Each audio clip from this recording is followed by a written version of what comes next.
Kami mengakui ada kecurigaan dan juga ada masalah yang real dihadapi oleh perusahaan-perusahaan kecil dan SMA. Itu kita tidak menafikan. And we will detail some of our discussion, but I just want to, as a start, I just want to say, first of all, minimum wage affect the groups that only the very bottom, the small enterprise, which even 700 they cannot afford. Although we pertahankan, we believe that 1,001 is viable for majority of the enterprises. Unfortunately, it is not sufficient.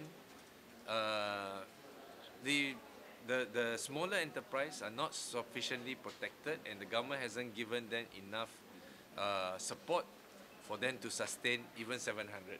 So these are the group of people which we have to take care of. Currently, the government do not have statistics how many of them are there and how do you support them. That's one thing. Also, in the bigger picture, where we talk about the budget, we spoke about reducing prices that caused by government, and there must be also increase of disposable income. But when you don't do that, you don't reduce the car price, you don't reduce the some of the taxation on the corporate, you don't give tax incentive to people who implement this minimum wage, then you just force yourself through. There are many groups, smaller groups are affected. And that's why the problem is not minimum wage per se, the problem is actually the lack of support services. The latest is Barisan Nasional Youth discussion of that Pakatan Rakyat's offering of a minimum wage of at 1,100 will bankrupt companies and ruin the economy. The BN and UMNO Youth Chief called the Pakatan's minimum wage promise not realistic and brainless populism.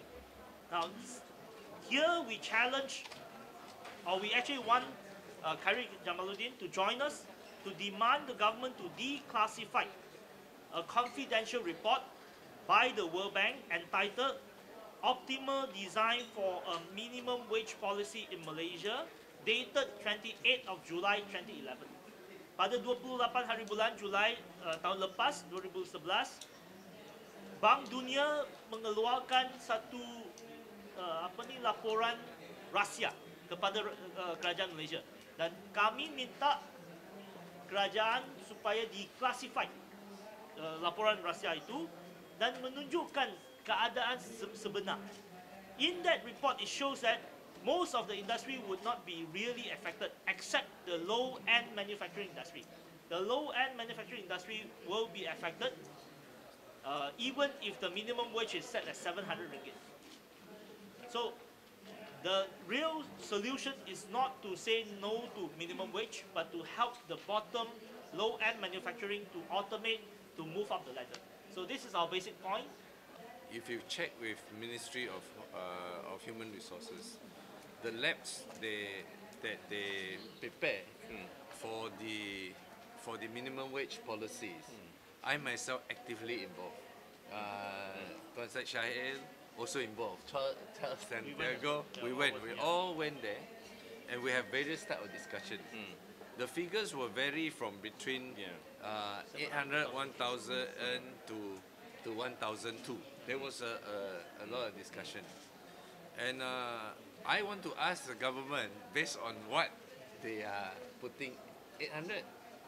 You know, there was 900. They are putting 800. Yeah, 800 for Sabah Sarawak, and 900 for Semenanjung.